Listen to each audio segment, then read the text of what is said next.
There's a reason you can't stop thinking about them, and it has nothing to do with love.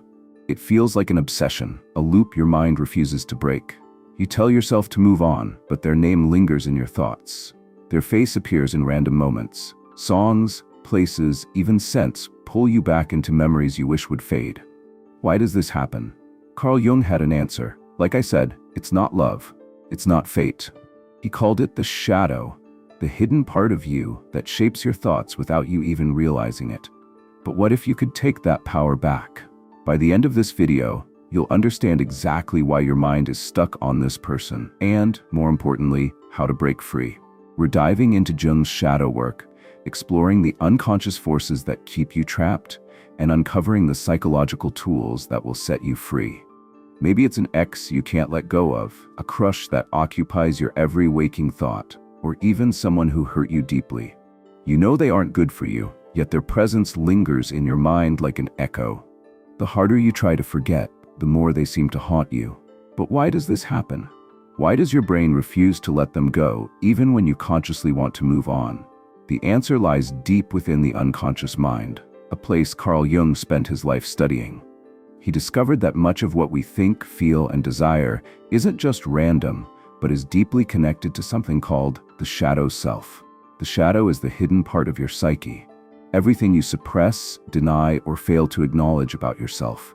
It contains your repressed fears, unhealed wounds, unfulfilled desires, and even qualities you don't accept about yourself. Jung believed that when we can't stop thinking about someone, it's because they have triggered something buried deep within our shadow. They act as a mirror, reflecting back the parts of ourselves we haven't fully understood or integrated. Think about it. What is it about this person that has such a hold over you? Is it their confidence, their kindness, their emotional unavailability, their rejection? If you feel an obsessive pull toward them, it's likely because they embody something you crave or fear. If they rejected you, did they awaken an old wound of abandonment? If they were exciting and free-spirited, do they represent the adventurous side of yourself that you've suppressed? If they hurt you, are they forcing you to confront unresolved pain from the past? Another reason your mind can't let go of them is that your brain is caught in an unfinished emotional loop. Psychologists call this the Zeigarnik Effect, the tendency of the mind to hold on to unfinished tasks more than completed ones.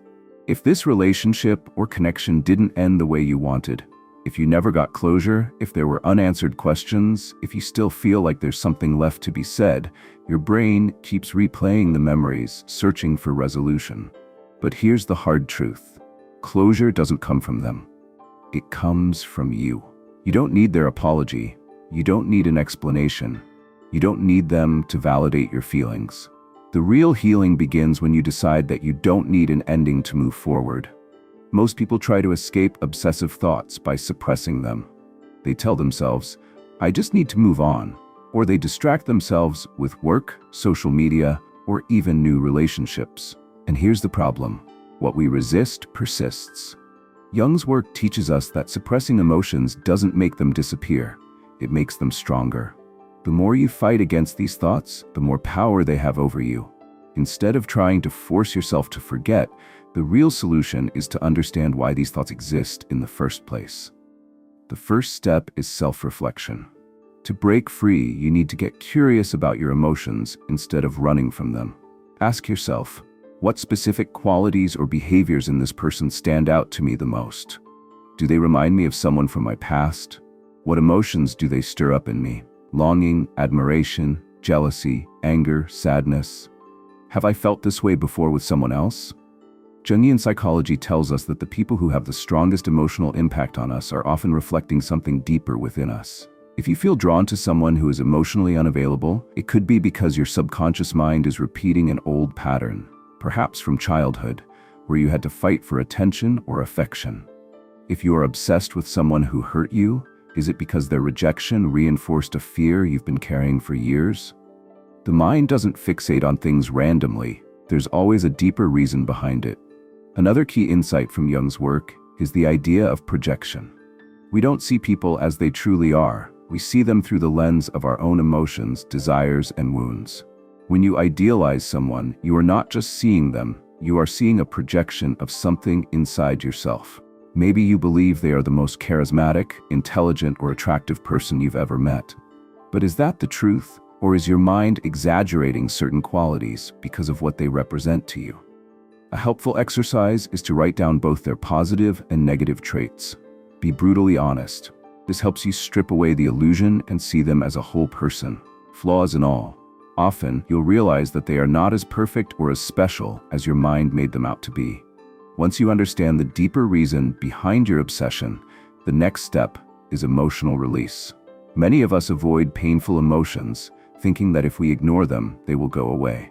But emotions that are suppressed don't disappear. They remain in the unconscious and manifest as intrusive thoughts, anxiety, or even physical symptoms. Jung believed that true healing happens when we allow ourselves to fully feel and process our emotions.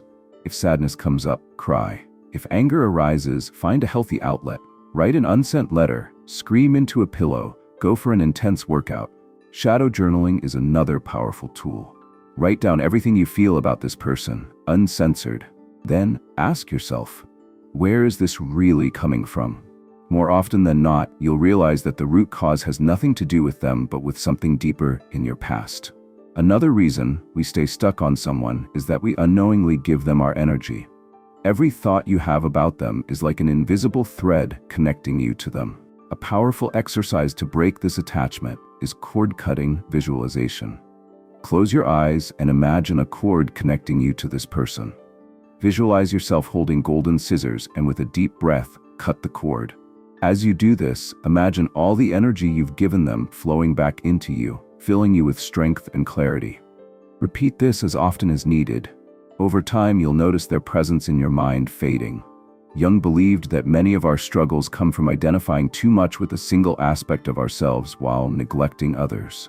If you've been consumed by thoughts of this person, ask yourself, what parts of myself have I ignored? Maybe you stopped pursuing your passions. Maybe you've put your goals on hold. Maybe you've lost touch with who you were before they entered your life. Now is the time to reclaim that. Explore new experiences, pick up a new hobby, challenge yourself. Write a vision for your life that has nothing to do with them. The more you focus on your own growth, the less power they will have over your mind. True healing happens when you integrate the past into your present without letting it define you. One of the most powerful ways to do this is through a ritual of release. Write a letter to this person, not to send, but to let go. Pour out everything you feel. Read it out loud, feel the emotions one last time, and then destroy the letter. Burn it, rip it up, bury it. Symbolic acts like this send a message to your subconscious. I am choosing to move on. Obsession fades when you shift your focus inward. The truth is, this person was never the missing piece of your life. They were only a reflection of something within you that needed attention. You don't need them to feel whole.